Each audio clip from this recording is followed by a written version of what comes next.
नई शिक्षा प्रणाली 5+3+3+4 शिक्षा प्रणाली का पालन करेगी, जहां छात्र अपनी नींव मजबूत करने में 5 साल, प्रारंभिक चरण में 3 साल, मध्य चरण में 3 साल और शेष 4 साल माध्यमिक चरण में बिताएंगे। नई शिक्षा प्रणाली 5+3+3+4 शिक्षा प्रणाली का पालन करेगी, जहां छात्र अपनी नींव मजबूत करने में 5 साल, प्रारंभिक चरण में 3 साल, मध्य चरण में 3 साल और शेष 4 साल माध्यमिक चरण में बिताएंगे। नई राष्ट्रीय शिक्षा नीति 2024 राष्ट्र के शैक्षिक परिप्रेक्ष्य में एक परिवर्तनकारी कदम का प्रतीक है। आधुनिक युग की गतिशील आवश्यकताओं को संबोधित करते हुए यह नीति समग्र शिक्षा, डिजिटल साक्षरता और कौशल विकास पर नए सिरे से जोर देती है। स्कूलों और कॉलेजों में शिक्षा के लिए नीति की तैयारी नई राष्ट्रीय शिक्षा नीति के दायरे में आती है, जिसे भारत सरकार ने 2024 में अपडेट किया है।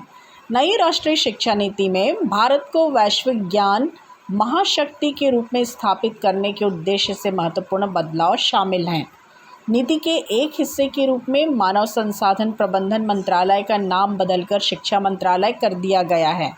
2030 तक स्कूली शिक्षा में 100% सकल नामांकन अनुपात प्राप्त करने के लिए प्री स्कूल से लेकर माध्यमिक विद्यालय तक की शिक्षा को सार्वभौमिक बनाया जाएगा, जिसमें मेडिकल और कानून की पढ़ाई शामिल नहीं होगी।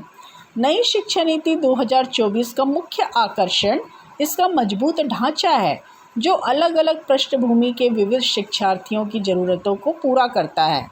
स्थानीय मूल्यों में निहित वैश्विक नागरिक बनाने पर ध्यान केंद्रित करके नई शिक्षा नीति 2024 का उद्देश्य भारत के शैक्षणिक परिदृश्य को नया आकार देना है, जिससे सभी के लिए एक उज्ज्वल, अधिक समावेशी भविष्य सुनिश्चित हो सके।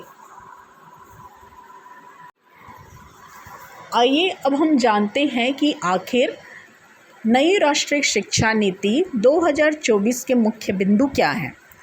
तो नई राष्ट्रीय शिक्षा नीति समग्र दृष्टिकोण पर बल देता है। इसका उद्देश्य छात्रों के समग्र संज्ञानात्मक, भावात्मक और सामाजिक विकास को बढ़ावा देना है।